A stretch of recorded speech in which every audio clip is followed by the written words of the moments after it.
Assalamu alaikum students. In today's class we will discuss about the discovery of neutron. And in this lecture we will discuss about Rutherford prediction, Chadwick experiment and properties of neutron. तो जब discovery of neutron की शुरुआत किस तरह से हुई थी? Rutherford named एक साइंटिस्ट था। उसने ऑब्जर्व किया कि जो एटॉमिक मैस है एलिमेंट का, वो हम सिर्फ इस बेसिस पे एक्सप्लेन नहीं कर सकते कि अगर हम अज्यूम करें कि जो एटम है उसके अंदर सिर्फ इलेक्ट्रॉन और प्रोटॉन पाए जाते हैं, क्योंकि जब हम एटॉमिक मैस कैलकुलेट करते हैं तो वो कहीं ज़्यादा निकलता है इलेक्ट्रॉन और प्रोटॉन के मैस के सम से। He predicted in 1920 that some neutral particle having mass equal to that of proton must be present in an atom. तो उसने 1920 में ये चीज़ प्रेडिक्ट की थी कि कोई न्यूट्रल पार्टिकल मौजूद होगा, यानी कि ना तो वो पॉजिटिव है और ना ही वो नेगेटिवली चार्ज है, बल्कि एक न्यूट्रल पार्टिकल है और उसका मैस इक्वल है प्रोटॉन के मैस के, और वो एटम के अंदर प्रेजेंट होना चाहिए।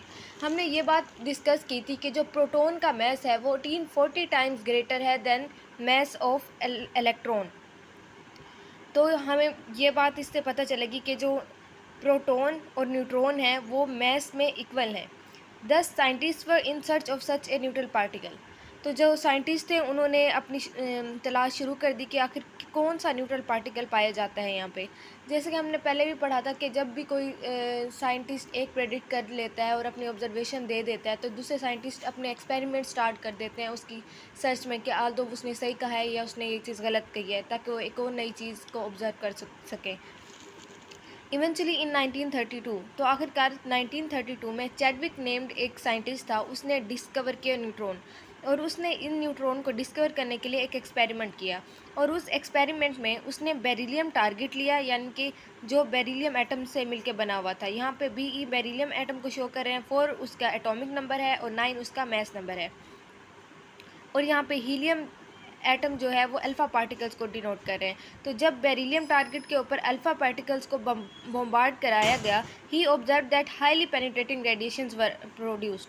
तो उसने ये ऑब्जर्व किया कि हीलियम की बम्बार्डमेंट पे ऑन बेरिलियम टारगेट कार्बन तो प्रोड्यूस होगा ही होगा, लेकिन आप ये चीज़ ऑब्जर्व करें कि जो 4 और 2 6, यानी कि एटॉमिक नंबर तो सेम आ रहा है इनके सम के, लेकिन 4 और 9 13 होते हैं। तो ये 12 कार्बन के यानी एटॉमिक नंबर 6 और 12 मैस नंबर है, तो ये एक अभी बच रहा है। तो उसने ये कहा कि हाईली पेनिट्रेटिंग रेडिएशंस यहाँ पे प्रोड्यूस होंगी। These radiations were called neutron, और उसने उन रेडिएशंस को न्यूट्रॉन का नाम दिया। और ये हाईली पेनिट्रेटिंग इस तरह से थी क्योंकि जब ये डीपली इनसाइड किसी बॉडी के पेनिट्रेट कर जाते हैं, यानी कि इनकी पेनिट्रेशन का पावर बहुत ज़्यादा होती है, और ये इनकी मेन प्रॉपर्टी है। जब हम प्रॉपर्टीज़ ऑफ न्यूट्रॉन के बारे में पढ़ेंगे तो यहाँ पे 3 प्रॉपर्टीज़ बताई गई हैं। पहली बात ये कि न्यूट्रॉन्स कोई भी चार्ज कैरी नहीं करते, ये न्यूट्रल होता है, ना ये पॉजिटिवली चार्ज होते हैं और ना ये नेगेटिवली चार्ज होते हैं, they are neutral in charge.